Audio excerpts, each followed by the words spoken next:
আজ আমাদের নতুন রান্নাঘর, মানে এখানে রান্না বান্না কিছুই করা হয় না, এটা জাস্ট হবে, ইন ফিউচার হবে, তার জন্য করে রাখা হয়েছে। এটা এখন ইন্টেরিয়ার ফিন্টেরিয়ার সব কাজ হবে, তারপরে হবে এখানে রান্না করা।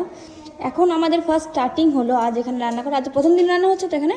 হ্যাঁ, আজ প্রথম দিন আমাদের রান্না হচ্ছে এখানে। আজকে আমাদের কার্তিক ঠাকুরের ভোগ করা হচ্ছে। এটা আমাদের হচ্ছে লুচি।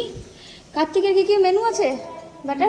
পায়েস, লুচি, পায়েস, ভাজা, বেগুন ভাজা, ভাজাভুজি, সিম ভাজা, ফুলকপি ভাজা, বাবারে, পটল ভাজা। এই যে সব ভাজাভুজি এখানে রাখা আছে।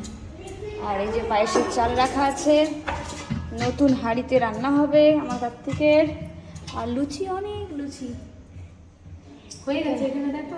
ও, এখানে লুচি ভাজা হয়ে গেছে এতগুলো, একদম নতুন কড়াইয়ে নতুন হাঁড়িতে, একদম কার্তিক ঠাকুরের প্রথম রান্না, আমাদের নতুন কিচেনে প্রথম রান্না, নতুন হাঁড়িতে নতুন রান্না, প্রথম রান্না, নতুন কড়াইয়ে রান্না, সব প্রথম আজকে আমার কার্তিক ঠাকুর পাচ্ছে।